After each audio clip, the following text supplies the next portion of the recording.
Welcome into the Paul Farrington Show. Paul, joined by Jack Weinberger and Robert Ziggy Ziegler up at Harvard University for an NFL Week 10 reaction show here. It should be a lot of fun, guys, because we got the reaction show, and we also have a little bit of NFL trade deadline reaction. Fun having the trade deadline be active this year. Ooh. Yeah, normally, the NFL, it's kind of stale. It comes and goes. But this year, courtesy of the New York Jets mostly, some really big-time trades that we're going to get into. We'll talk about the Colts off the top, right? Tommy Cash is big Colts fan. A little Bears talk. Weston Dell, big Bears fan. All the show big fans. We're going to shout them out and their teams because they were making some moves. Lions. Except the Detroit Lions, yeah, and Buddy Tom Monroe. But yeah, how are you guys doing so far? Good start to your week? Oh yeah, midweek, I guess. It's hump day already. Got through the first 3 days. I'm eyeing the end of the week in the face now. Yeah, Paul, you can't open our Thursday show with "Are you enjoying the start of your Well, here's the thing: we're recording it on a Wednesday evening, so it's like I'm reflecting back on Monday and Tuesday. You can't open a Wednesday evening and say, "How's the start of your week?" How was the start of your? How was Monday and Tuesday? Well, it was the first couple days. Yeah, did you have a nice couple days? Yeah, all right. How's your week been so far? Nice week, good. Ziggy? Trivia last night was fun. Another loss. Second place though, so we get a free pitcher of beer. Mm-hmm. Mm-hmm. So, I mean, today the kids were kind of tough. Gave me a headache. But it's all right. Can't complain. Ziggy, how about you? Good week so far, Ziggy? I'm just writing, Paul. I'm in the lab. I'm coming up with new ideas. That's my job. All right. A great new idea a couple days ago. So, have you ever written about me, Ziggy? No. Will you ever or no? What would the title of your book? Ideas? What would the title of your book be called? The Jack Weinberger book. Something about. No, I was thinking something about like the Paul Farrington show. I thought you meant like literally about yourself, like the Jack Weinberger story. That would be a fun story. Booze and Ziggy writing a story of my life would be very fun. Help me off the couch. The Jack Weinberger. What would be a good title? I don't know. Fans, let us know what you think the good title for Jack's like Coronas and couches. The Jack Weinberger story. Coronas and couches. Something with gambling too. Coronas and couches. That's pretty good. Yeah. Coronas, couches, casinos. The story of Jack. Yeah, Weinberger. That's it right there. The killer C's for Jack Weinberger. The 3 C's. And the hottest ladies in town. Yeah, all across the board. All right, the chicks. Yeah, the 4 C's. Yeah. So we have some fun announcements here. The first one. So everyone knows we're going to the Vikings-Packers game on November 23rd.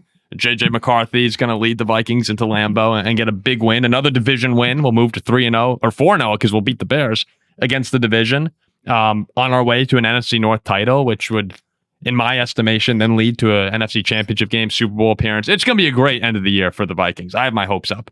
But we're going to be there November 23rd. Can't wait. First game at Lambeau. We were on the field, but we haven't seen game day atmosphere. That Saturday, November 22nd, at the Hagemeister Brewery in downtown Green Bay from 4 to 6 p.m. We're going to go hang out. Anyone who wants to come chill with us. We'll do a little Q&A, grab some drinks, and just meet anyone who wants to show up. And if one person shows up, we'll have a great time. If 50 people show up, we'll have a great time. There's really no number of people here that we're targeting. It's just, let's just go have some fun in downtown Green Bay. You mean downtown or downtown? No. Porque I think you mean downtown. Downtown, Wisconsin. I think you mean downtown. That's Pittsburghese. I was going to say, that doesn't sound like it's Pittsburgh, Wisconsin to me. Yeah, it should be a blast. And then I'm sure people will be excited to see you, Ziggy. We have to thank Andy, too. Andy helped set us up. He said this is a great place to go and do a show. I mean, you mentioned Andy Herman's name. The C's just part in Green Bay. You can get anything you want. Yeah, I was like, yeah, we do a weekly show with Andy. Like, oh, Andy Herman, great guy. Love this guy. Yeah. Well, you guys talked to Andy yesterday, right? Did you talk to Woody and Buzz as well? Okay. Were they there? Yeah. He's like you found that funny. If you're not enjoying the channel at this point, please remember to like, comment, subscribe. We're so close. What are we, 70 people away from 27,000? And our pursuit of 30 is right there. We're on our way to hitting our first goal of the season, 30,000. So that would be sick if you could help us out. Show it to a friend. Let us know if you're enjoying the content. If there's anything you'd like to see. Okay, so let's talk a little trade deadline here. And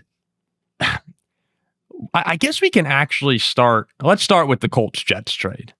And then we'll hit the Jets, with all their big seller moves at the end. The Colts trade away a 2026 first round pick, 2027 first round pick, and A.D. Mitchell in return for Sauce Gardner. And the reactions that I've seen is that Colts Nation is just jacked up. They're thrilled. They are through the roof. And it's funny because if you compare it to the national media reacting to this, the national media is like, wow, what a heist by the New York Jets. Well, it's funny, the Colts get their buns kicked by the Steelers and they're forced to make some moves now. But what this goes to show is, for whatever sick reason it may be, the Colts have this belief they can win a Super Bowl this year. And not just a belief they can win a Super Bowl, they believe that Daniel Jones is all they need on offense to win a Super Bowl. Well, yeah, him and Jonathan Taylor, right? And Michael Pittman. Like, the Colts believe they were and their cornerback room was lacking. Sauce Gardner is fantastic. But they believe they were, I guess, one star defender away from being able to win a Super Bowl right now. Well, when you look at the Colts, because I actually think that both reactions are fair. Well, they gave away a lot, but Sauce Gardner is an all-pro corner. He was an all-pro. He hasn't been that way for a while now. And that's part of the inherent risk in this. The Colts fans are sitting back, and they've been wanting Chris Ballard, their general manager, to make a big move for a while. They're not known to do that. So Ballard, goes and swings for the fences here. And I understand why you're doing it, right? Charvarius Ward was playing at a Pro Bowl level before he got hurt. But you're going to need to go up against some really big-time guys, right, to go to the Super Bowl in the AFC. Patrick Mahomes, Lamar, we'll see if he gets in. Josh Allen. When you're going against those dudes. Rodgers. Seriously, Aaron gets hot. Aaron gets hot. And even if Sauce isn't at the level that he was at the beginning of his career, still a very, very good cornerback. And you might have arguably the best cornerback room in football when everyone's back and healthy. Certainly the best duo. Yeah, certainly the best duo. And so you're taking a shot right now. And how many seasons? Let's think about the Colts recently, right? How many years over the past 8 years have the Colts looked at the leaderboard week 10 and they're the 1 seed at 7-2? Yeah, and feeling like they could really go on a run here. And if you think you're a cornerback away, which is their biggest weakness along with the defensive line, maybe you wanted to go after a edge rusher, but you go make a move like this, and I understand it's risky, but I also applaud them for being aggressive. Ziggy, do you come down strongly on either side of this? Because I'll get to the negative side in a second. Yeah, I'll get to the negative side here because generally I think giving up first-round picks for players that aren't edge rushers or quarterbacks is very risky. You are placing a lot of faith in Daniel Jones to continue to play at this level, not just for this year. But now you've given away any ammunition you might have to go and get a quarterback in the next 2 years of drafts. So effectively, this isn't just a commitment to Sauce Gardner playing well in a scheme where he's going to have to do more than what he'd do in New York, namely play press man coverage. He's also going to have to be able to make up the fact that Daniel Jones is now the leader of your offense for 3 years.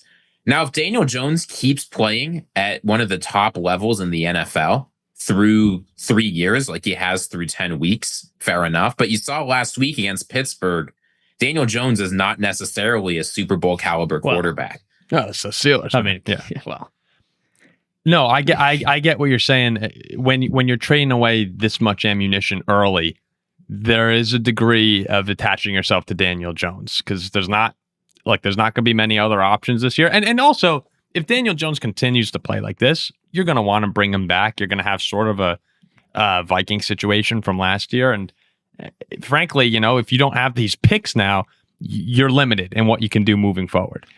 But also, too, the Colts will have if things continue to go like how they're going, will have a pretty low pick in next year's draft. Yes. That's another thing to look at. I would take Sauce Gardner over pick number 25. It's a heavy contract. I mean, no, it is. But like you said, if you haven't been a relevant team since Andrew Luck in 2015. Yeah, it's been 2015, 16, 17. Yeah, so it's been 10 years, and now you're the number 1 seed more than halfway through the season. So we can say, you can't rebuild and stash picks forever. It's like, why not go and get a very good player you think you need? It would have been unforgivable from Colts fans had they not made a move to compete, to go for it right now. Because at the end of the year, if they get carved up in an AFC playoff game, all their fans would go, why didn't we swing for the fences? Well, and also too, maybe they like Daniel Jones. Look at Sam Darnold last year. Sam Darnold was great, and now he's very good again. But with this trade though, you're going to need Sauce Gardner to perform at an elite level, and that's part of the risk. Will he do? If he does it, it's great. If you're getting, Pro Bowl All Pro Sauce Gardner, this trade is worth it, and you might go on a Super Bowl run because of it. I was just looking at some of the stats that were fun when reading over. So Sauce this year has dropped off it, right? He's not a great tackler. He's not the best athlete in the world. He's not a great ball hawk, but he's generally he's a very good cornerback still. But he's a guy that quarterbacks don't want to throw to. Yes. And almost no player in the NFL is giving up fewer receptions per target than Sauce. When you throw the ball at him, it's probably not getting completed. So I also okay. So some of the stats I liked were he's faced number one receivers 45.5% of his coverage matchups. That's the highest rate in the NFL. And targeted, so forcing tight windows, which is less than 1 yard of separation. It's 53.8%, which leads the league as well. So he's right on his dudes. You know what I mean? Pause. But he's covering guys extremely well. And when you get Ward back, that absolutely help out. I just wonder, should they have gone after maybe Quinnen Williams instead? Would you have rather, if you were going to push all your eggs in one basket, would you rather go after Quinnen Williams and try and dominate up front? Ziggy, you're shaking your head. I think no. The Colts, they've got DeForest Buckner up front. Grover Stewart's not a terrible player either. If you look at what they actually need, because even though they're giving it 2 first-round picks, this is a move they're making to compete now. Mm-hmm. You needed a corner. We don't know how long Charvarius Ward is going to be out for, except that he's on IR. Did you see? You guys that they've got 2 safeties on IR too. Justin Wally's on IR. Those guys aren't the stars that Charvarius Ward is, but their secondary's beat up. If you're giving up first round picks, it needs to be for a position you need now, and they need Sauce Gardner to play. I don't know if he'll be ready to play this week against the Falcons. He will be ready week 11, and you need that to try and hold on to the 1 seed. I just think it is the worst thing in the world when you have a vulnerable secondary. Oh, yeah. This, you get picked apart. Yeah. There's nothing worse than when the opposing quarterback has some time on a play and drops back to pass, and it's going to be caught. With a guy like Sauce Gardner, that's now not the case. And I also do think that while he has dropped a bit, he's still very good. He's still very good, but it is difficult to be a superstar player on a team that doesn't ever win. To be on the Jets is not an easy thing to do. Well, you see Breece Hall was begging to get out yesterday. Yeah, he was actually begging to get out. It's just a disastrous place to be.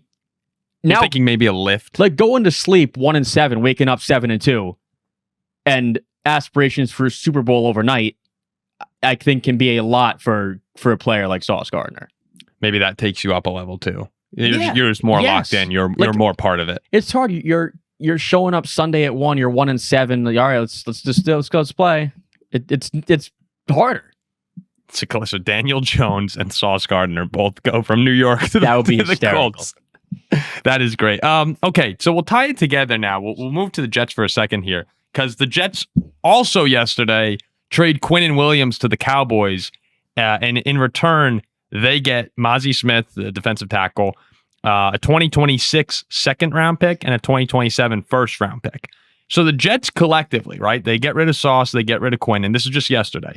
And they, in return, get a 2026 1, a 2026 2, and 2 2027 firsts.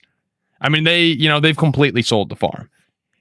And I love it. Yeah. I think it's great moves for the Jets, who are nowhere near competing, and you need to be ready. You need to be willing to blow it up. You can't be scared to do that. If you're the New York Jets and you're the new GM, I'm sitting back saying we have expensive defensive players on our team that's 1-7, having career worst or near career worst years, and we're selling them at the same price as players like Micah Parsons were going for. Like, I think that even though it sucks if you're Aaron Glenn and you're sitting back here saying, hold on, I thought I was getting a team with defensive stars that wanted to win now and we're better than 1-7 and we just need a quarterback. This is an outstanding return. And as much as I think Jets fans are probably tired of hearing about all the times their draft picks, and they don't work out a lot, but the outstanding draft pick return they're getting on the star players that have been grown up in New York, they have to make this move because they're just too far away from being good. And I don't want to be handing Quinnen Williams and Sauce Gardner top money when I can move off them for a great return. Yeah, I mean, the Jets now pretty much dominate these next two drafts. And Yeah. it's not like tons and tons of picks. And there's no reason to believe that with Quinnen Williams and Sauce Gardner in the future, you're gonna what's different in the future versus now. Now, here is the scary thing, though, for the Jets.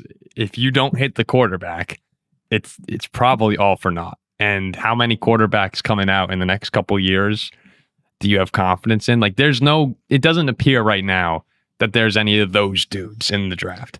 It'd be also, their 3 firsts are in 2027. Yeah, but and then maybe that's like Carr, right? Maybe our guy, our Notre Dame guy, Arch Manning. Yeah, but that's what I mean right now is that for a lot of the past 10, 15 years, we've had our eyes on dudes, right? Like Trevor, and I know sometimes it doesn't work out, but Trevor Lawrence, massive talent. Caleb Williams and Drake May were both massive talents. Everyone was locked in. Oh, Marcel Reed. The guy's amazing. Is Reed going to be? He should be number 1 overall. In 2027. Yeah. The A&M guy, right? Yes. They'll get Marcel. I mean, it's the 2027 QB class is supposed to be loaded, right? Raiola will be in there. DJ Lagway will be in there. I mean, you never really know. But you also have to keep in mind, if Daniel Jones isn't all that, the Colts might suck in 2027. If Dak Prescott gets old or injured, the Cowboys will probably suck in 2027, right? Like, there's opportunity for them to have, I mean, they need things to go right, but 3 picks in the top 10 in that draft.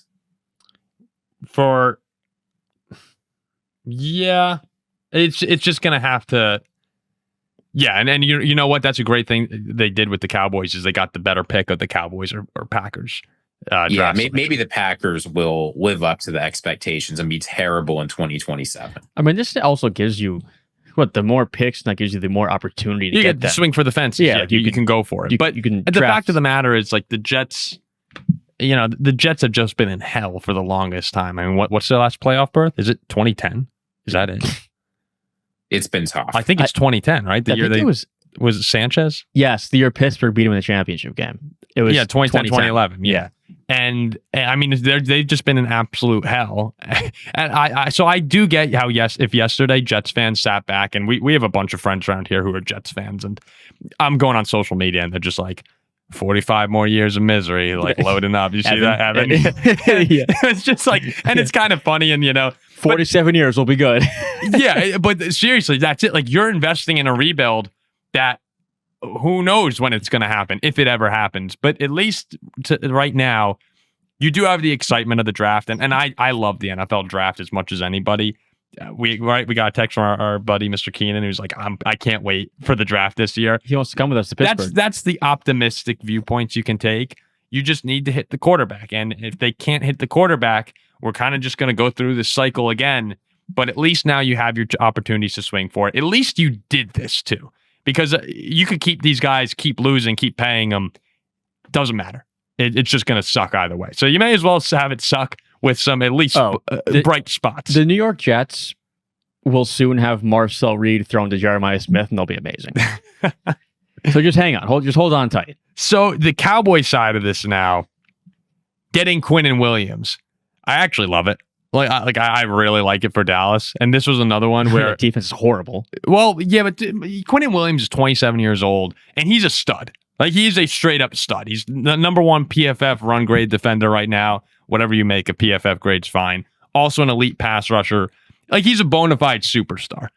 And he's someone that you're going to be able to build around for years to come around this window of being competitive. And you might say, yeah, the Cowboys are not going to the playoffs this year. Well, it's not a move necessarily for this year. As long as Dak Prescott's on that team and you have CeeDee Lamb on that team, you're going to have the opportunity to have a competitive season. So for me, I'm looking at them getting Quinnen Williams. Like, okay, if the Colts had to give up 2 firsts for Sauce. We just did a first and a second. Like, yeah, let's get someone we can build around here and actually have a real building piece on this defense. Yeah, I mean, after getting torched at home by the Cardinals, I can see why you got it. I love it. Remember Quinnen Williams when he sneezed, blessed himself, and said thank you all in one? Did he? Yes, you haven't seen that? I need to watch it's a viral clip. Like, he was being interviewed by somebody. He sneezes, goes, bless you, thank you. It's the funniest thing I've ever seen. Have you seen that, Ziggy? Yeah. And it's Quinnen Williams. The reporting is coming out that he did ask out of the Jets. He got frustrated and was tired of losing and wanted to leave. So it's this trade request was basically the same thing as that sneeze. He said, I want out. Send me to the Cowboys. Thank you for sending me to the Cowboys. There you go. He heard you. I'm listening to you, Jack. But thank you, Ziggy. If I'm a Dallas Cowboys fan, this has me looking back at that Micah Parsons trade in a really weird way, because the one thing I could understand Dallas doing was saying, look, we have Dak Prescott getting paid top money. We have CeeDee Lamb getting paid top money. We simply can't have defensive players getting paid top money on this team and be competitive. We're going to bring in George Pickens. Maybe we'll give him some money, see if we can get him on a value because of the concerns other teams have had about him, make him happy in Dallas. But now between Kenny Clark and Quinnen Williams, you have maybe the most expensive interior defensive line in the NFL. Certainly extremely expensive relative to, because Kenny Clark, I believe, is like the 10th highest paid. Quinnen Williams is the 5th or 6th highest paid. It's a very expensive interior defensive line. I'd rather have Micah Parsons than those guys. I mean, you traded your 2nd round pick to a 1st round pick, so that's nice. Ziggy, Micah was gone. Micah was straight up gone. Well, he was gone because they did crazy negotiating. They could have had him if they wanted him. It's not like Micah Parsons started out last year saying, I'm leaving Dallas. Yeah, but we can look in hindsight and say, Jerry should have given him the money. Micah's amazing. But for where they are now, I like this deal. Was this? I do not expect that Quinnen Williams is going to transform this team into a competitor for years to come. Maybe I'm just too out on Dak Prescott, and I don't think he's going to be able to hold it up for long enough. Well, that's what it is to me. If you think Dak, Pickens, CD, and that, if you think that offense is good enough, you need to build up the defense, because what you're rolling out there right now, it can't get the job done. The offense hasn't been the problem. That's what I'm saying. It has been. But I'm saying, if you don't believe in Dak, that's a very different. You have very different plans moving forward for the Cowboys if you're out on Dak, as opposed to if you believe that he can actually be the guy, which they obviously do. I thought Draymond Green. Did you guys see Draymond calling him a bum? Draymond Green was talking some football, a bum. And he was saying, Dak's a bum. I think he's on with Jordan Schultz. He's like, all right, I disagree with you on that. And Draymond was saying, obviously Dak's a good quarterback, but when you get to the playoffs, he's a bum. Which, I don't know. I think that's... Green Bay fans in the comments, let us know how you think Dak Prescott did in the playoffs when he played you guys. Well, look, guys have bad games. I don't think Dak's a bum. I'm certainly not going to say Dak's a bum, and I think he's underrated, but it is just true that when the Cowboys have been good and when the Cowboys have been bad, in neither case has he been the guy elevating this team to go on a playoff run. Why is it going to be different now that he's 32 or 33 or whatever? Well, I don't think that necessarily. 32, 33, we do see some guys play elite football for years to come. Usually not with the extensive injury history Dak Prescott. Dak has been, earlier this year we were saying Dak was a MVP front runner. I mean, he can play good football for a stretch of time, but 2020 season-ending injury, 2022 big injury, 2024 season-ending injury, he keeps getting hurt. No, he does. He has been getting hurt. Yeah, but I just can see. I would want to place trust long term in Dak Prescott to carry my team when he's 32 years old already. Sure. And that's why I think there's a separate issue here with the Cowboys liking this trade or not. If you like Dak, go get Quinnen Williams, keep building here. The offensive line's mostly on rookie deals. You have a bunch of weapons. Javonte Williams coming out of nowhere this season, playing great football. You got to build the defense up now. There's still definitely that defense has a lot of holes, but also you plug one in the middle right now. They probably think, all right, like who are there? This quarterback field's not too deep anyway. If we don't like Dak, who's replacing? Yeah, I mean, look, in a couple of years, you blow it up. Like you're taking a shot right now with Dak, and in a couple of years, if it's not there, yeah. So I'm for it. The last thing we're going to talk about as far as the trade deadline goes, because Ziggy seemed hellbent on discussing the Chicago Bears' lack of activity. Is that what you're upset about? Well, I thought it's worth discussing because I think there's a big disconnect from how the Bears see themselves and how Bears fans see this team. And it's something I think that was really revealed at the trade deadline. Like, the Bears, looking at their last game, it's very clear. The Bears have an offense that can win football, and the defense has not been it. The defense wasn't it against the Bengals. The defense was not it against the Ravens. The defense hasn't even really been that good in some of their other wins, like the Raiders game, like the Commanders game. It was good enough, but only barely. Actually, they were pretty good against the Raiders. They picked off Geno 3 times. I'll take that one back. But the Bears have huge need at edge rusher and corner, sort of like the Colts did. And I'm not saying they should have gone out and gotten Sauce Gardner, but rather than making some of the moves that other teams they're trying to be competitive did, they did a late round pick swap for Joe Tryon, and that's it. So while Bears fans are talking about the playoffs, and honestly, if I were the Bears, I might have been a little bit more aggressive. It seems like the front office and the coach is fine to just let things ride and accept that this probably isn't their year. Well, which is an interesting choice. Well, wait a second. What did you want him to do? Like, you want to get Jalen Phillips? Or who do you want him to go after? They could have been. Who did you want after Jermaine Johnson? Apparently, the Jets wanted a third or maybe a second for him. That was an option. There were a lot of cornerbacks moved for 5th or 6th round picks, right? And if you're a team and the Chicago Bears call and offer you the same pick as the Rams, which one are you taking? Mm-hmm. Wait, so like there were ways. I'm not saying they should have gone out and traded first for star players, but there were absolutely better depth pieces than Joe Tryon getting moved at the trade deadline. Yeah, Joe Tryon Shoyinka does nothing to me for the Bears. There to take some snaps. Was he a first round pick? He was. Ziggy actually correctly predicted his landing spot on our NFL draft Number show. 32. Oh, that's from Notre Dame Television. And you can go back. There's many correct Ziggy predictions. You can go back and watch our NDTV and NFL draft special under like what was it, Shamrock Sports. I remember hearing about it. Oh, we put a lot. That was a lot of work. That might be the hardest we've worked on anything, even including now. They just got your boy. Yeah, the Bears. They got your boy. Yeah, no, they did. Ziggy, that was like a thing between Ziggy and I for years. Where like they'd say Joe Tryon is like, that's your guy, Ziggy's guy, and the Bears have him now. You know, Joe Tryon hasn't lived up to the expectations of a first round pick. He had some flashes in Tampa, didn't really do anything in Cleveland. I view this seriously nothing more than someone that you can swap in Chicago and give them a little bit, like you said, Ziggy, a little bit more depth to that position where you have Montez Sweat. And I believe it's Austin Booker, right? Who just got back. I just want to make sure. Yeah, I think so. Yeah, I think. Yeah, Austin Booker just got back. Actually played well in the Bengals game. But yeah, they did need a piece. So at least you add someone here. I just don't know. You know, Jalen Phillips would have been the name I would have gone after. And I know they were interested in him as well. Yes, you do probably take the Philly or the Bears pick over the Philly pick. So would have liked them to see them be a bit more aggressive.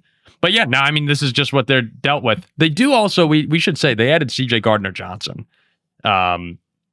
to that secondary. That's more of a name than a player at this point. But he played well against the Bengals. I mean, he was one of the better guys they had back there. And yes, it isn't mostly a name, but if he plays the way he did against Cincy, like that's a nice addition. Wouldn't you agree? Yeah, no, I would agree. Like he can play football. I just mean this is not like when the Eagles added CJ Gardner-Johnson, we were thinking, wow, this could be a big difference maker. That's not who he is anymore. Yeah. So I understand Bears fans who are upset and wanted them to be a little bit more aggressive, but I really don't think. I just don't know what you tell us what you wanted them to do. I mean, it looks like their solution at cornerback will be Asante Samuel. Are they making that move? Is that happening? He's visiting them right now, and he has gotten very little interest.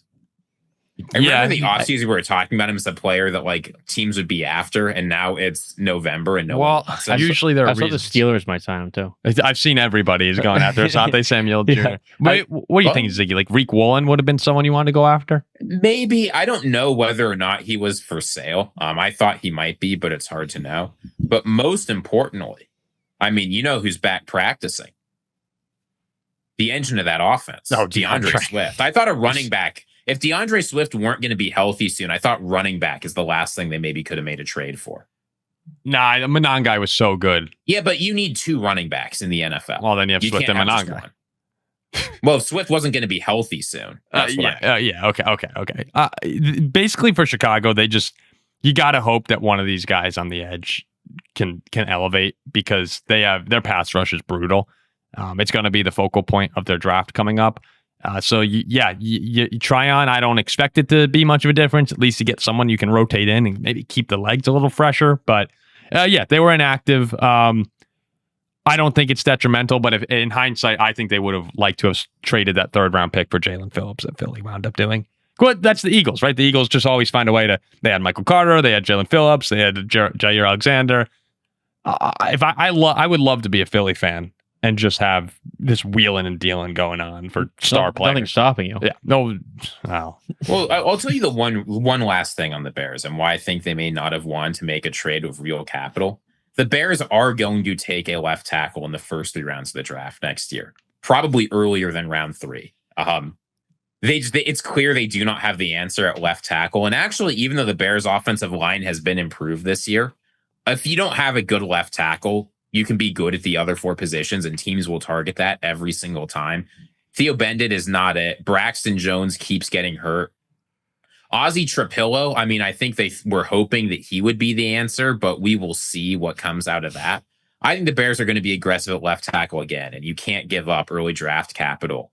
Left tackle is one of those positions you need ammunition to get in the NFL draft. It's like quarterback. It's like defensive end. So that's probably on their mind too. Who do you think's a better blocker, Ozzie Trapillo or Ozzie Osbourne?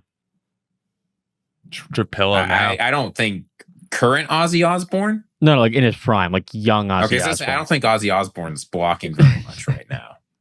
All right, let's get a move on to the power ranking. So that's trade deadline. Little trade deadline reaction for some fun picks there, some fun trades. All right, let's jump into the joint power rankings. For anyone who doesn't know how this works, we go 10 to 1 pick at a time for each of us.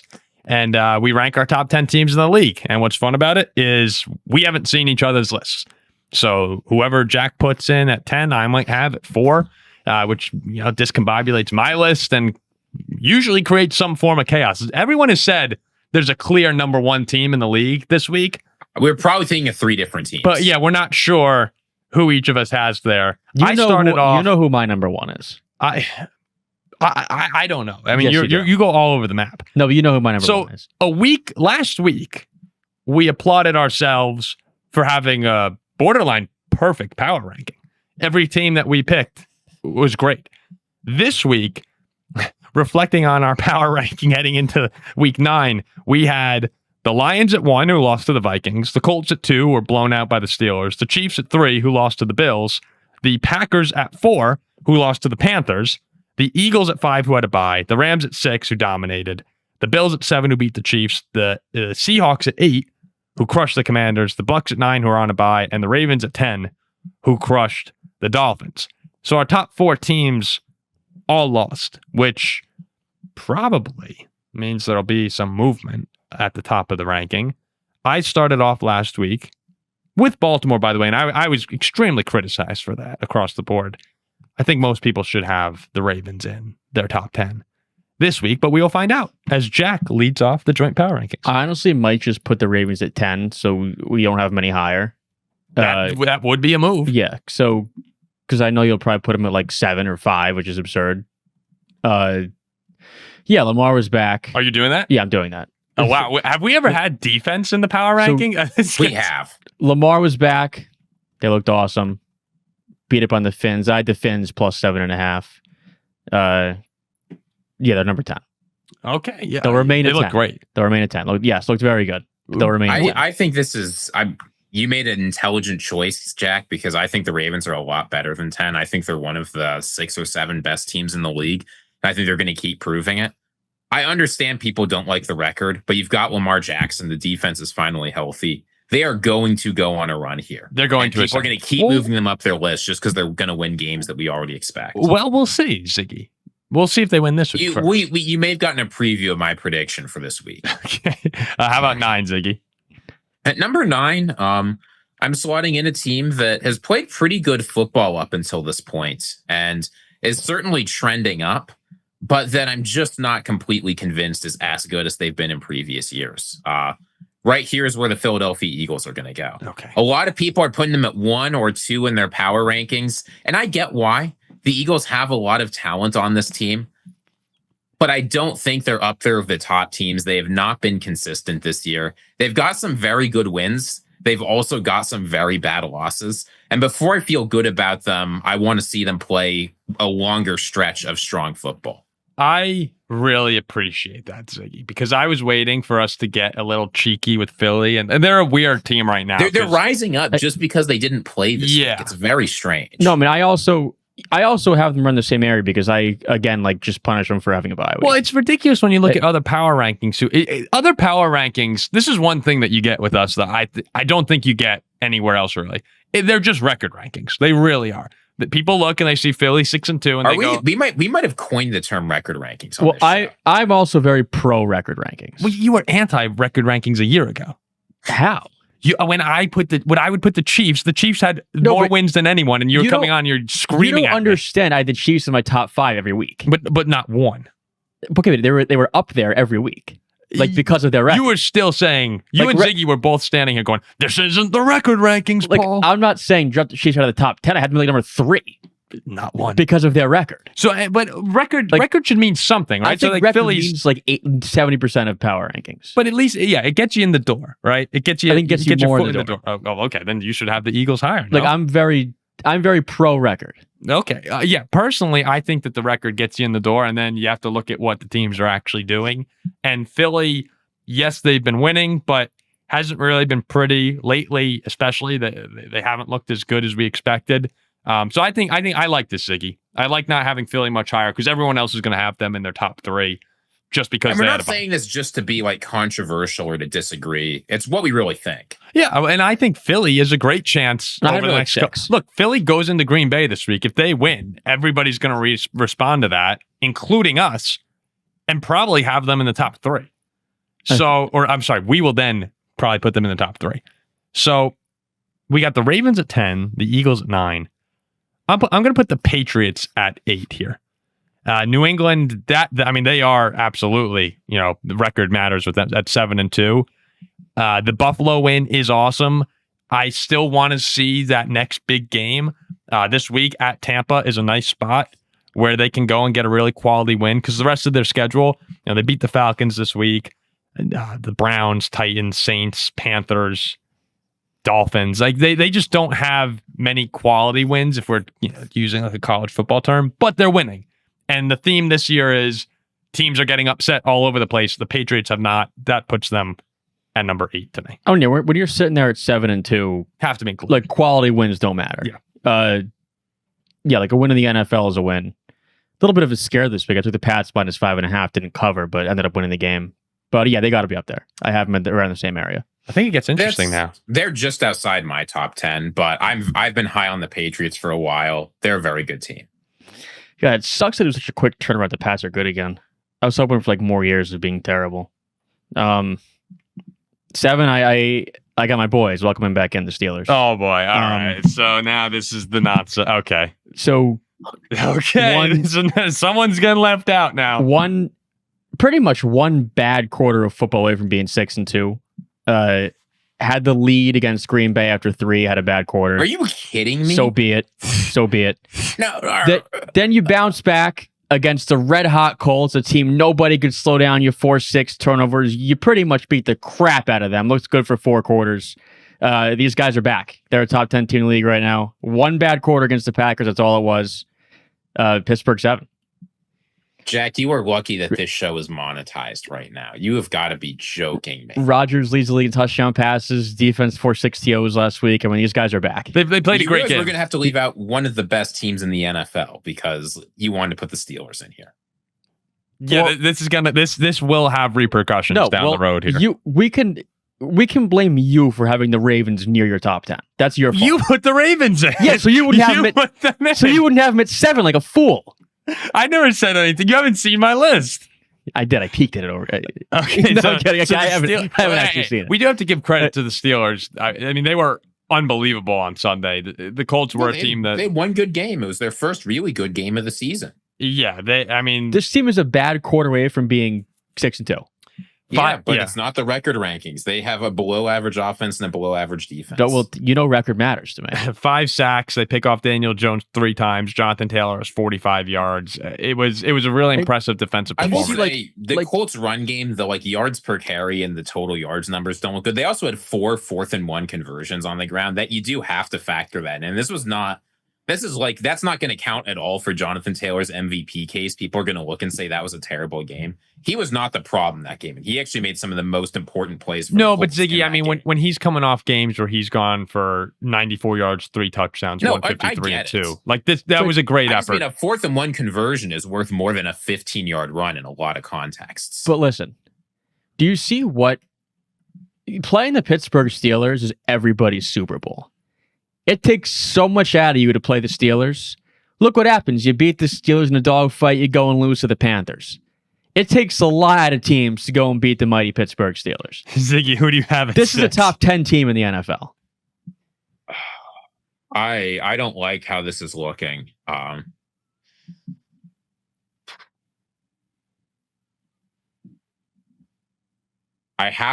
There's one team I have to leave out that's clearly deserving, but I'm going to put in the team, I guess, that I think has the better quarterback. I'm going to put in the Seattle Seahawks. I've been very impressed with how the Seahawks have played. Sam Darnold is staying near the top of the league in efficiency again. He's making people like me who doubted that he could do it again look like idiots. The defense continues to get better. I like them adding Shaheed at the deadline, but they don't need him, right? They've got arguably the best performing wide receiver in the NFL this year. They've got a quality quarterback. They've got a good offensive line, a good run game, a strong defense. The Seahawks are playing the best football in the NFC West. They're playing some of the best football in the NFC. And it's time to start talking about them like Super Bowl contenders. Shame on you, Ziggy. Oh, they're my number 1. I think they're awesome. Shame on Ziggy for putting them that low. That was my clear-cut number 1. I'm not happy with that, Ziggy, at all. Yeah, that was my clear-cut number 1. I think that's disrespectful to see. The Seahawks need to get some more respect right now. This is ridiculous. Okay, I'm putting them at the 6th best team in the NFL, and you're telling me I'm not respecting them. Yeah, it's not. It's disrespectful. They've been unbelievable on both sides of the ball. At least 2. The 5 teams I have ahead of them are 5 teams with better offenses. Well, now you put me in a tough spot here because it's not tough. I also don't think it's crazy to leave out the Packers. They lost to the Panthers. No, the team that I didn't want to leave out was yeah. We have to see what's going on here.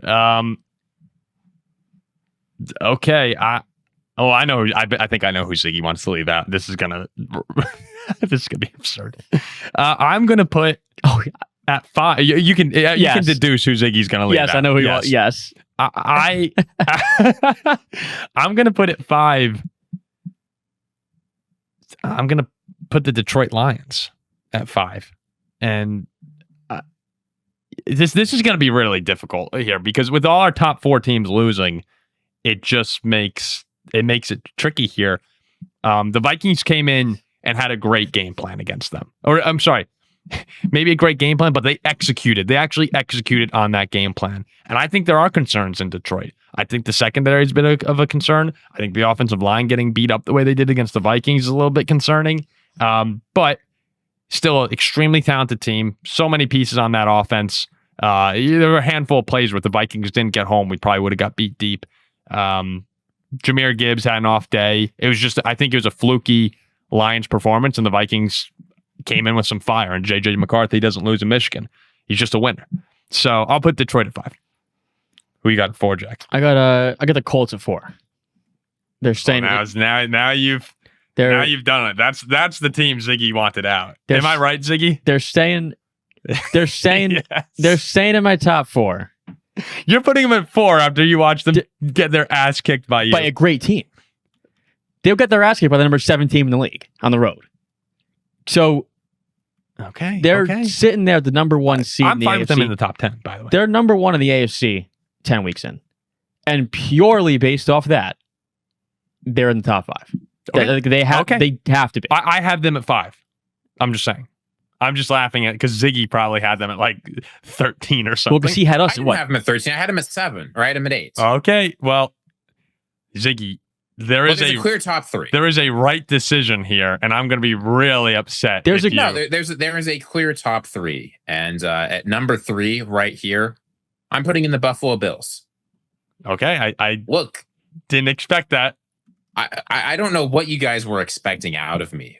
Buffalo, they won. They had a nice game against Kansas City. We all knew they were going to win that game, obviously. Right, because Buffalo always wins in the regular season. Okay. I was on the way to picking Buffalo, and then you guys made me pick the Chiefs. Okay, let's. I don't know how I made you pick the Chiefs when I gave you demonstrably the reason they were going to win. I'm pretty sure they blew out the Panthers on the road, which is apparently a pretty impressive win. It turns out, they had some struggles earlier in the season. That has not completely gone away.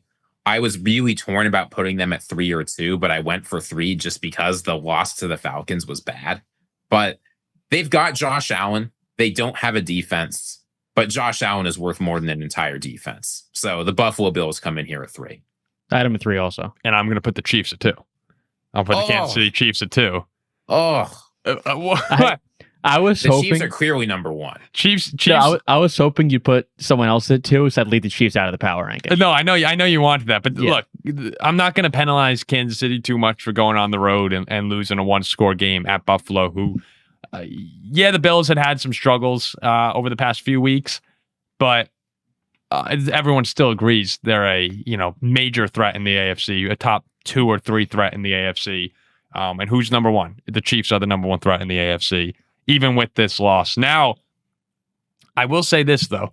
That game will loom large. Because if the game's in Arrowhead, we know who's winning. If Kansas City has to go to Buffalo, which now they have done this, and they've done it recently en route to a Super Bowl, 1 year, I do think they'll slip up in a road game. Because Buffalo is a hard place to play. I expect them to play again. Can't wait for it. But the Chiefs are absolutely number 2, given how this is dropped. They're like 24 in my ranking, but you could piss off. You could be a hero. I could be a hero. I mean, there's a right thing to do here, but you could. It was just you could be a hero. Look, it was a couple short weeks ago that Green Bay went on the road and killed one of the best teams in football at night, which is not easy to do. Just dominated a very good team. I was like, what team? The Steelers. Great quarter. Yeah, they had a great quarter. I'm upset we're leaving the Broncos out. I was hoping you put somebody else at 2, and Denver was my number 1. Denver? I was going to put Denver at 1 if you put Denver at 1.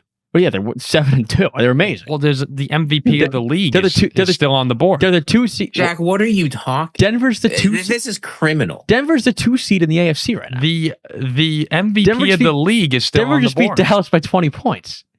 I know. I'm going to put them at number 1. But I was saying number 1. One's the Rams. Okay.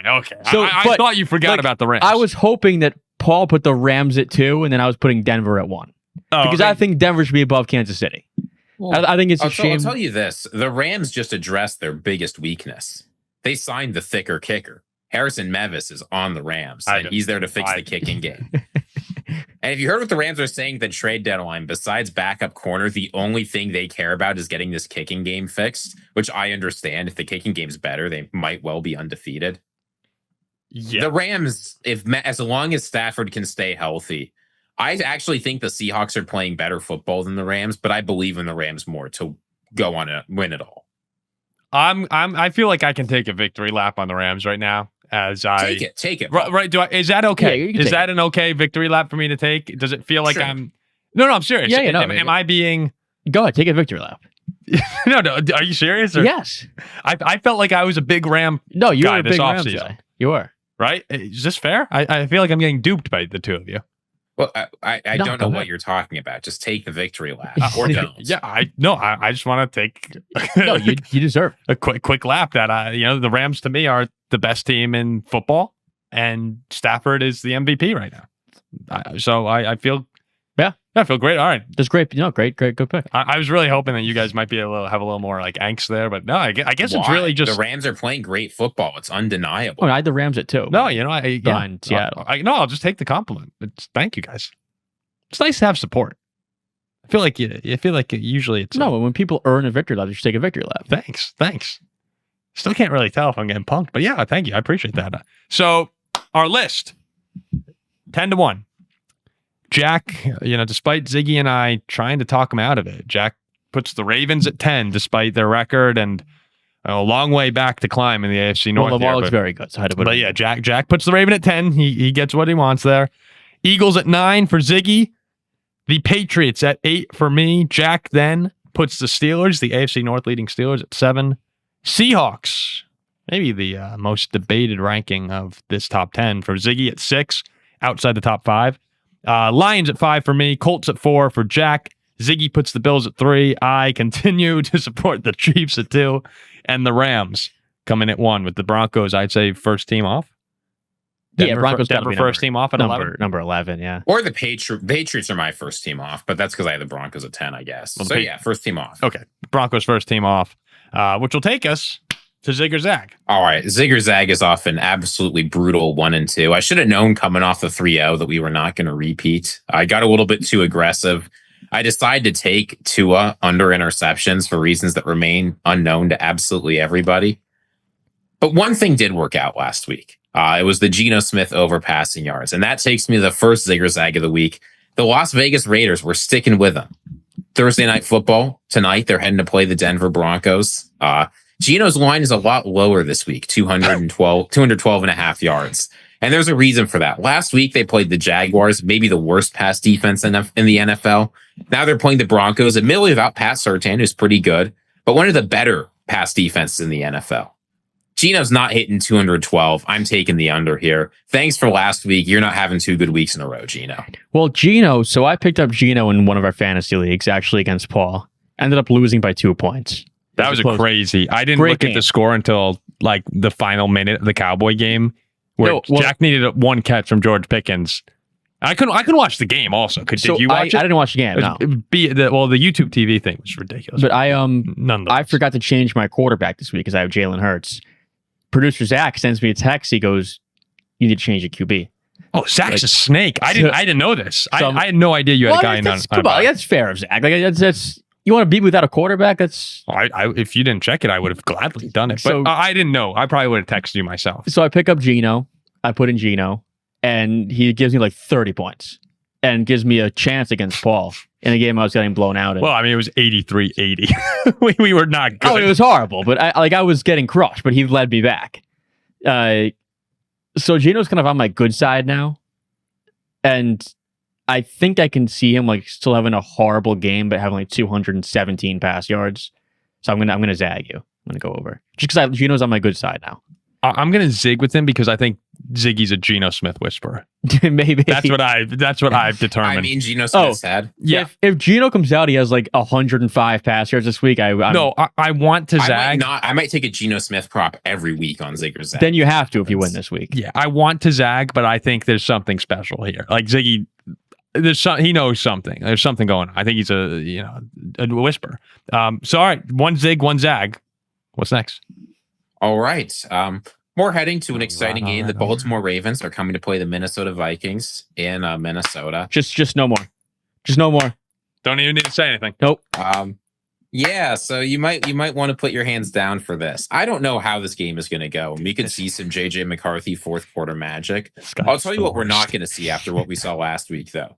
JJ McCarthy first quarter magic. I am taking the Ravens -1.5 for the first quarter. I think Lamar Jackson's going to come out firing. I think they're going to have an answer. Kyle Hamilton's going to make some big play on defense. And we're going to start slow this game. We're going to be down at least 1.5 points after the first quarter. Zag. I am zagging you. This is ridiculous. I'm actually going to zag that too. Like, I think you think the Minnesota Vikings are going to come out strong against the Baltimore? Well, I think there's a better chance the Vikings are up to start the game and then fall apart in the second half. That's a very good point. Like, I think the Vikings cook them out. I think we're going to see JJ McCarthy fourth quarter attempted comeback magic. So maybe I should be taking the Vikings -1.5 in the fourth quarter, but I don't think so. If the Vikings were like winning at the half, that's what you take Baltimore live. But I don't know. I can see it being 7-7 and a 1. Isn't it crazy that right now this game feels like one the Vikings can win? Yeah, the Ravens aren't that good. To you, they could. I mean, last week pick the Vikings over the Lions, and I'm not getting my hopes up. I'm not letting You're Minnesota right. do that. I did forget about that. Now my hopes are up. Last week This is the Minnesota Vikings hopes are up letdown spot. It honestly is insane how overrated the Baltimore Ravens are. And how underrated the Vikings are. This is a for sure winnable game for the Vikings. I think the Vikings will win. Ziggy brings up a great point. Last week I was numbed and I just said, yeah, like it's over. Season's over. But it will win because I can't pick against my team. That's why we win. And now I'm like, it's on. Like if we beat the Ravens, we're back. I mean, Detroit's better than Baltimore. Yeah, but there's other powers at work here, Jack. No, I do understand this. But there's other powers here where it's like, since we actually have some hope again, now is when we just get crushed. But I'm zagging you anyway, Ziggy, because I'm a fan. Well, you know what's going to happen? The Ravens will crush you. We'll lose to the Chargers, and then it's like, well, we're a game up. Did you know? I think the Vikings and Ravens over the last 7 times they've played or something like that. Maybe it was the history of the Ravens being in bowl. I can't remember what it was.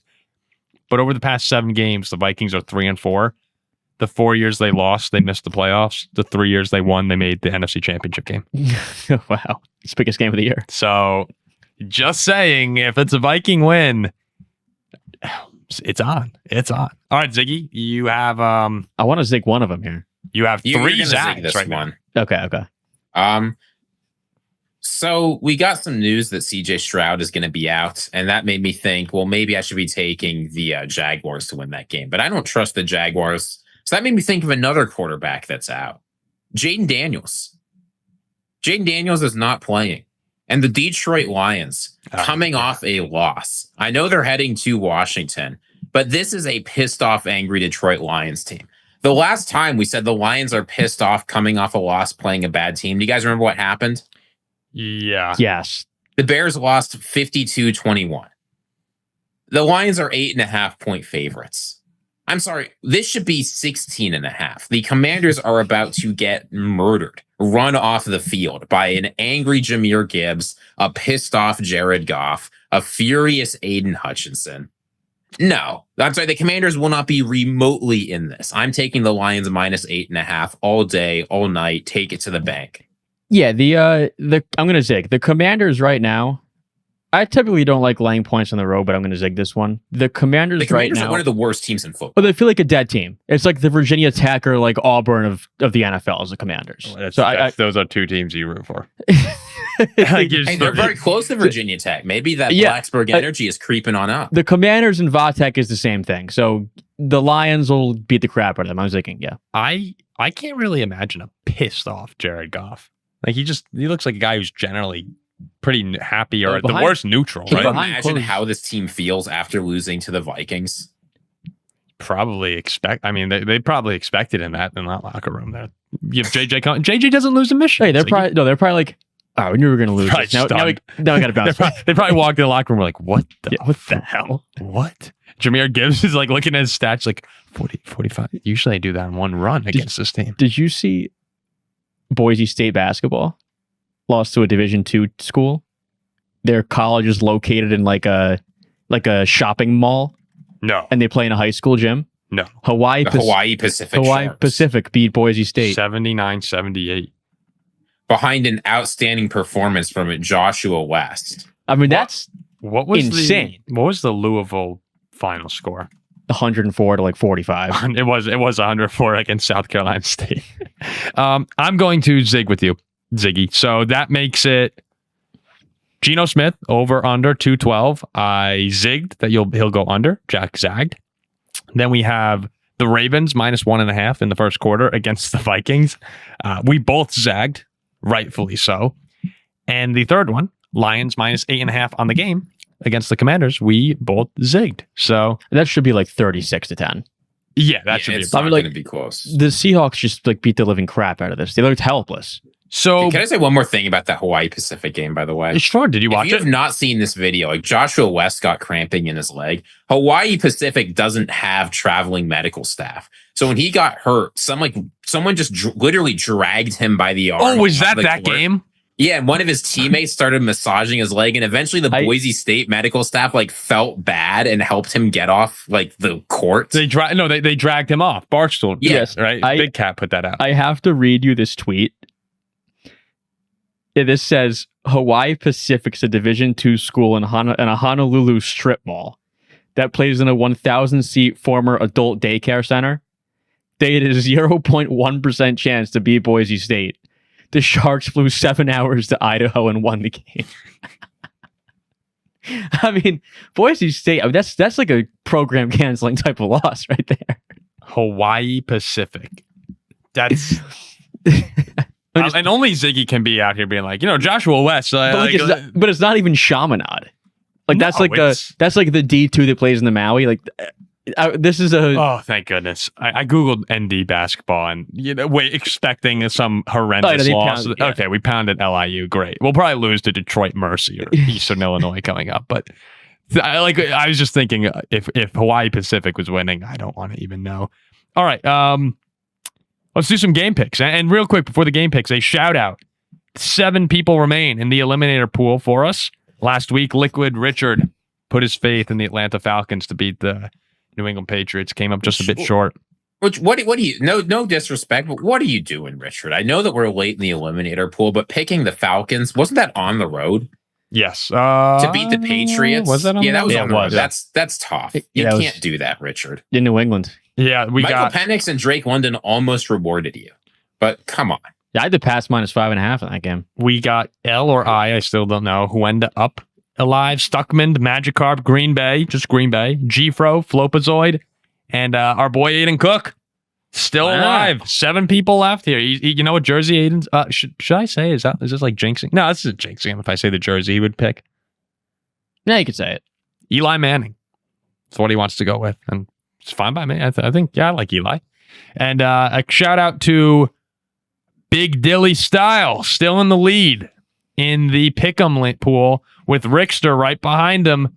I mean, it's a real race here. We got a bunch of people at 93 and 41. Hey, what a shout out to everyone who's making their picks every week, too.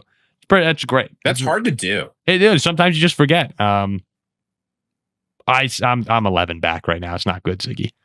So, game picks now. We will start off with the Raiders going to Denver, where the Broncos are an 8.5-point favorite on Thursday Night Football. Broncos. Yeah, I'm not picking the Raiders. Yeah, I got the Broncos. Every now and then you have a game where Max Crosby turns into, well, he's almost always Superman, but where Max Crosby completely takes over.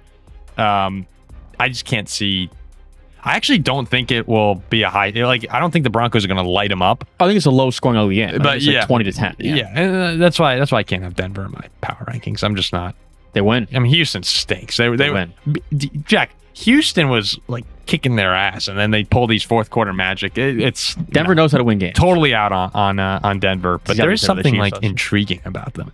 The Falcons go to the Colts, or the Colts are 6.5-point favorites. They don't go to the Colts. They go to. Oh, I'm sorry. Yes. Where Sauce Gardner will be traveling internationally again this year. Falcons and Colts overseas. Awful. This is interesting. This is 2 teams off tough losses. Yeah, I'm gonna go with the Colts though. I'm gonna go with the Colts off that pounding. I put them at 4 in the power rankings, so I got to back that up a little bit. I'm going with the Colts. Last year's Germany game was the Panthers-Giants game that went to overtime. Before that, I believe it was the Dolphins-Kansas City game. Weird stuff happens in Germany, man. I think the Colts are a much better team than the Atlanta Falcons, but I'm counting on some German shenanigans. I'm taking the Falcons to win this one. What are German? Do you speak German a little bit? Yeah. A little bit. Ziggy, do you like German shenanigans? I don't, but they happen anyway. That's fair. I will say the Colts, it would help them a lot if Sauce Gardner gets out there. Drake London in three of his last 4 games, 110 a touchdown, 158 a touchdown, 118 and 3 touchdowns last week.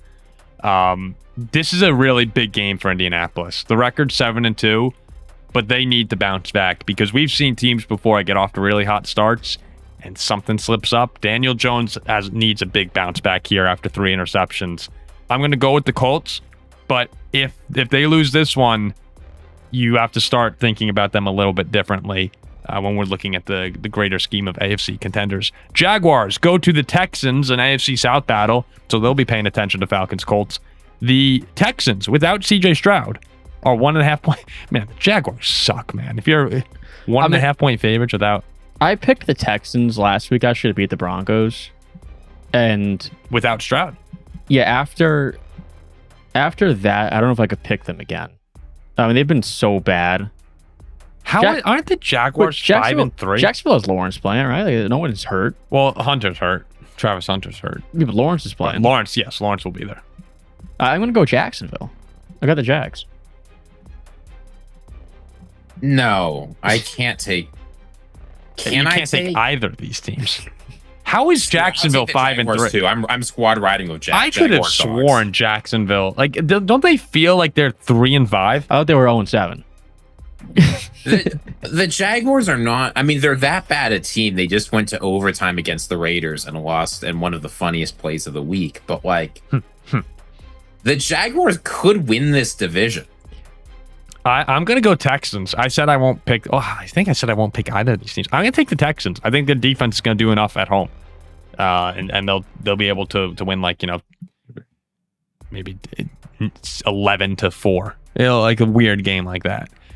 Maybe the first 11-4 prediction ever on this show. Maybe that'll be a scoreagami. No, I don't think we're giving too much flack. I'm not a big believer in either of these. The Giants go to the Bears. The Bears are 4.5-point favorites. This is a big game for me. This is everything to you. This is a quarterback. This is a Jack legacy game. Yeah, when we talk about Jack having bad takes. Yeah, this could be the game that proves that you don't have bad takes. This is a legacy game. This is Caleb Williams, who I'm very low on, versus Jackson Dart, who I love. You know who I got to go with? I'm going with the G-Men on the road in the Windy City. Got the Giants. This is a big. I'll be watching this game start to finish. Caleb Williams just gave a press conference talking about. I know I made a prediction yesterday, but I'm entitled to change. He just gave a press conference at Hallis Hall, and he said, looking at the second half of the season, the Bears have everything they want right in front of them. This Bears team is ridiculously overconfident. They're not actually that good. They're okay, and I think they are coming off a really exciting win, one of the better wins in the history of the franchise. But the problem is they don't have a defense. And at the end of the day, to beat the Giants, you do need to have a defense to stop Jackson Dart and whatever motley crew he's bringing with him. The Giants have guts. I think that unlike the Cincinnati Bengals, the Giants are going to be able to get it done in a weird game. I'm taking them to win. Hell yes. Yeah, I think it'll be a competitive game. There's just... Now, if Neighbors and Scatterbo were playing here and a little more firepower in New York, I think I'd go with them. But I'm going to take the Bears to win a close one. I actually think the Bears win on a walk-off field goal in this game. And they continue their turnaround of luck late in games. Maybe not even luck, culture late in games. The Ravens, 4.5. Dude, you want to be a road favorite in Minnesota? Be my guest. The Ravens, 4.5-point favorites at JJ McCarthy's 500 Minnesota Vikings. Skull. Come on, Ziggy. Skull. One clap, Ziggy. Skull. Child. Skull. You believe in the Minnesota Vikings. Paul, you can take the Vikings all you want. Just ask me one question. What do the Minnesota Vikings do when you have faith in them? They let you down. The Ravens win in an absolute blowout. They win each quarter by more than 7 points. I'm taking the Ravens 35-10. Well, I feel like you'd rather a blowout than like a heartbreaking close game in the end, right? Not for how our season's going. The thing that'll be most devastating to Vikings fans to get run off the field by the Ravens and to just feel like second-class citizens in our own stadium. And that's what's going to happen. Can you win each quarter by more than 7 points if you win 35-10, Ziggy? Maybe. I don't think you can. Do you know the last... Ziggy, a flaw. Right. I didn't predict a big enough blowout, 42-10. Okay. Do you know the last 2 Steeler games I was at, Ziggy? I left the stadium feeling like a second-class citizen in my home stadium. This is how every Minnesota Vikings fan is going to feel. What? In Baltimore? Against Baltimore? Baltimore's not flying out to Minnesota. They don't care that much. I think it just means by the freaking blowout. Oh, he means... Well, you got overridden. We got blown out and overridden. Yeah. Actually, a really important game this week. The Browns are 2.5-point favorites at the Jets. You know, it's actually very funny. I'm going to be at this game. It's my friend's birthday. And I turned Alex down on this one. Yeah, so I'll be there. I'll be. I think you'll have a ton of fun. It'll be fun. You know, I'll be at a midfield Or sorry, they'll be in the field. Sideline. Why not the sideline? Sideline at halftime. Gotta be a sideline at halftime. I don't know who wins. I was like, Alex is a big Lions fan, and I was like, well, Alex, his brother's a Jets fan. It's like a boat there party. They picked the most miserable game of the. Actually, it's a big game for the Jets. Should be rooting for the Browns. These franchises are spiraling, right? Tommy Reese is calling plays for the Browns now. Kevin Stefanski gave that up. Aaron Glenn won't name a starting quarterback. I'll take the Jets after they traded everybody. I'm rooting for the Jets. So I don't know. Different has to be better for the Jets, right? No. Look. No. My friend Josh, who's Alex's brother, it's also his party because they're twins. I wonder if anyone can put together the web of people we say on this show fairly consistently. So Someone probably has, and it's deeply distressing. Josh is Alex's brother. They're twins. So it's his birthday too. Josh is a Jets fan. Josh is probably hoping they lose. I would. So I'll take the Browns. Yes. No, you should take the Jets actually with this, because the only thing that would make Jets fans more upset is if they won this game. Well, that's why I'm taking the Browns. Huh. No. So you should take the Jets. Because all Jets fans are going to be like, we need to lose this to get the number one pick. And they're going to screw it up for themselves. Then they'll be like, oh, since Jack picked the... No. Oh, you're right. Yeah. So the Browns should win. And I think the Browns will win. But the Jets are going to. Because they don't want to. That's what makes their life the most miserable. Yes, Jets. Yes, Thanks, Mr. Goodell. Jets. Phone call? I was just on the phone with Roger Goodell. This game's been flexed. It's going to be the NFL's first ever Comedy Central game. Who do you have? Look, I'm taking the Browns to win this one. They have a defense. They have maybe the best player in football. The Jets do not. Yeah, that all makes sense, Ziggy, and I totally agree with you, other than the fact that the Jets will do this just to screw with their fan base. The Saints go to the Panthers. Panthers are 5.5-point favorites. The 5-4 Panthers, I'm not sure how. God. Honestly, maybe a worse game. That might be a worse game. But people like the Panthers. No, Rico Dowdle's playing. You get Rico Dowdle. The Saints they got rid of Shaheed, right? Is Olave, is he gone too? No, Olave's not. I'll go with the Panthers. Yeah, I'll take the Panthers, sure. I got Carolina too. Buffalo, 9.5-point favorites at Miami. I got the Bills. Buffalo. I have the Finns covering, but the Bills winning. Okay. Yeah, that was a close Thursday night game they had. New England goes to Tampa, where the Bucs are 2.5-point favorites. Tom Brady's teams. Oh yeah. That's a good game actually. I'm gonna take Tampa at home. I'm gonna take Tampa to get the job done off a bye, some extra rest. Got the Bucs. Right now, Drake May is third in MVP odds at plus 400. Baker's plus 1,700. Baker is out of the MVP conversation after this. Drake May goes to first place in MVP odds off a huge win. Patriots dominate the Bucs. This is an important game for Tampa. Tampa needs to remind everybody. It's an important game for both teams. No, it is, but in different senses. New England needs to keep up with Buffalo because Buffalo will beat Miami. And New England, look, if they win the AFC East, that means they're going to be in contention for the 1 seed. So it's a big, big game for them in that regard. Tampa, I think, just needs to get their mojo back. The Bucs have not felt like the way they did early in the year. Emeka Egbuka fell off a lot, and he's been hurt too. Evans is injured. I'm going to go New England, actually, winning a close game. But I kind of hope the Bucs win because I think I'd like to have them re-enter the conversation. I'm going to take New England. The Cardinals go to the Seahawks. Seattle, 6.5-point favorites. Jacoby Brissett starting for Arizona. I got the best team in football winning on their home field. I got Seattle. I'll take Seattle to win, sure. Yeah, I got Seattle too. The 6th best team in football, according to our power rankings. Maybe should be higher.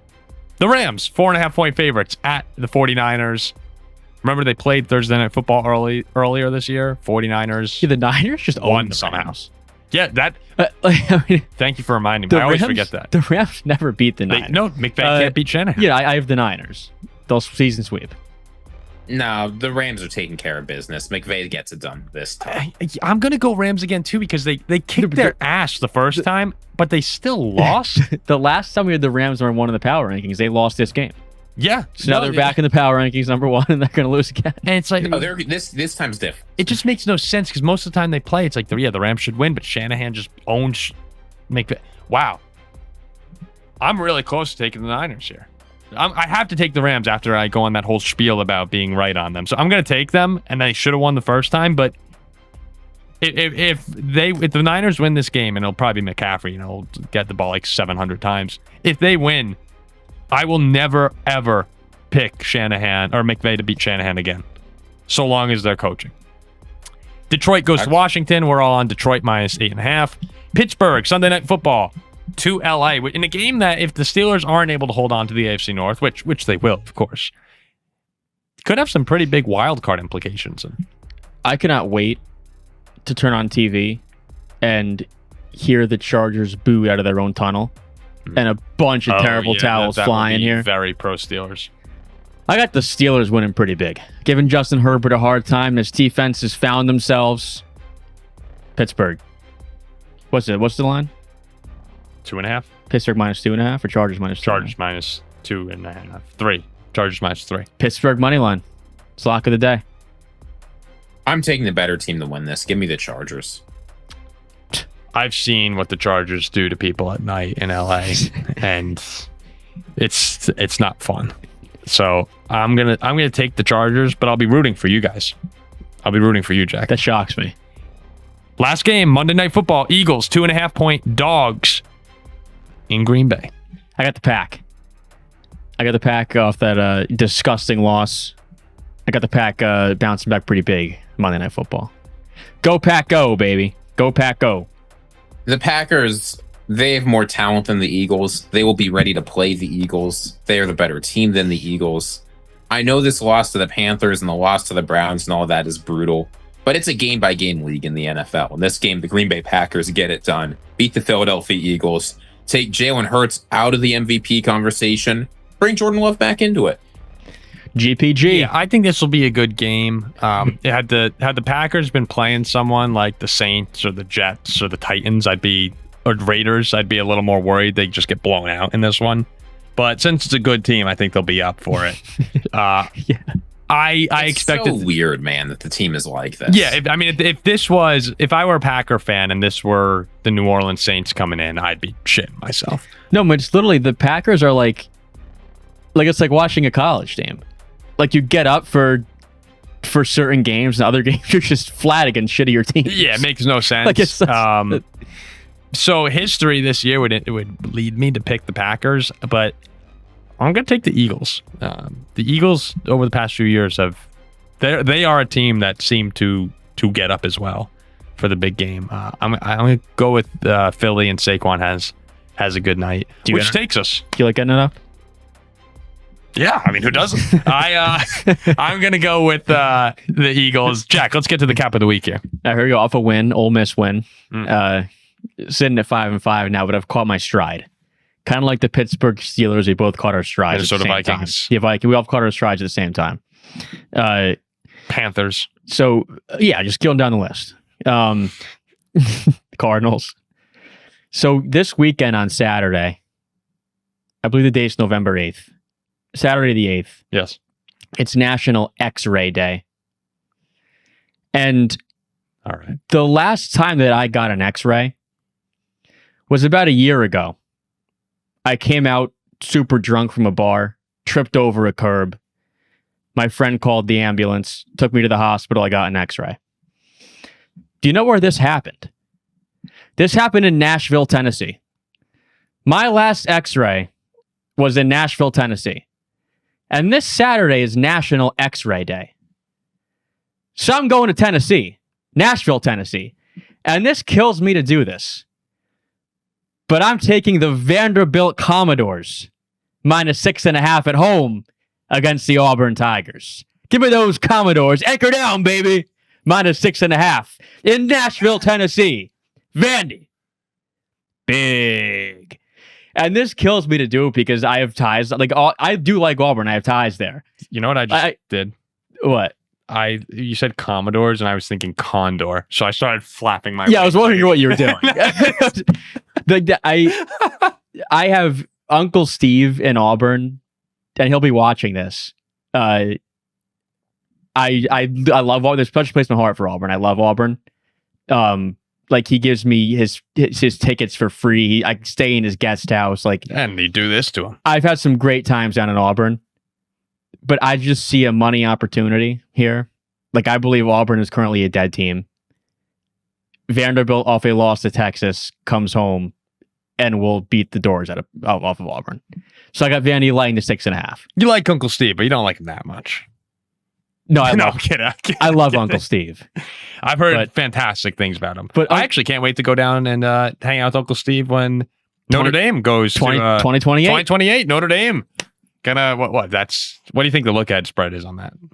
Us minus already minus 7.5. 30 in it. No, that'll be really fun. I'd love to go to. I think going to an Iron Bowl would probably be on my bucket list, actually. So that's the thing. I went to an Iron Bowl for free, and I sat in the second row. Yeah, that's really cool. Like, thanks to Uncle Steve. Nearly rushed the field. Yes, thanks to Uncle Steve. And this pains me to pick against Auburn, but you saw maybe like a classic Iron Bowl. They one of the best ever. Yeah. Yeah. But like Lee Corso once said, this is business. And I see a chance to make myself some money, other people some money too. But Auburn will not cover 6.5 on the road to Vanderbilt. It's not going to happen. Pop, yeah. So, Diego. I got Diego this weekend. All right. Ziggy with no reaction. That means probably good shape for you, I think. That means I'm just X-ray day. Where do you...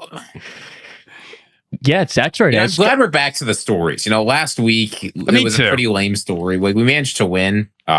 Unfortunately, shout out Midwest Mountain Man. We discovered he doesn't know how to read these signs. He said that because it involved lanes, it must have been 2 lane in the green wave, and that just didn't work. I'm glad we're back to the experts here. Look, a lot of people... Only I can understand the signs. Yeah, a lot of people think you just come out here and talk out of your ass, but things happen. You see things during the week, and it's leads you to these picks. I do see things. Last week was kind of lame. I'm sorry about that, but this week... You can't control the signs. No, that would ruin the point of this if you were just making this up. Yeah, so exactly. All right, we'll wrap up the show there. We got Zigger Zag back in action. Jack Cap of the week with Vanderbilt. Weston Dell, Bears fan Weston Dell. Oh, Weston, yes. Also a Vanderbilt Commodore. Commodore, not a condor. Right? Those things, they don't fly. Yeah, but you both go like this. What the hell's he doing? In the middle of like my third or fourth flap, I was like, wait a second. Yeah. They're not a condor. All right. And we'll see this week. We'll see how the power rankings play out. Ziggy, thanks for your time, man. It's always great to get you on the schedule here. Been fun having you. And we'll see you guys for week 10 reaction content.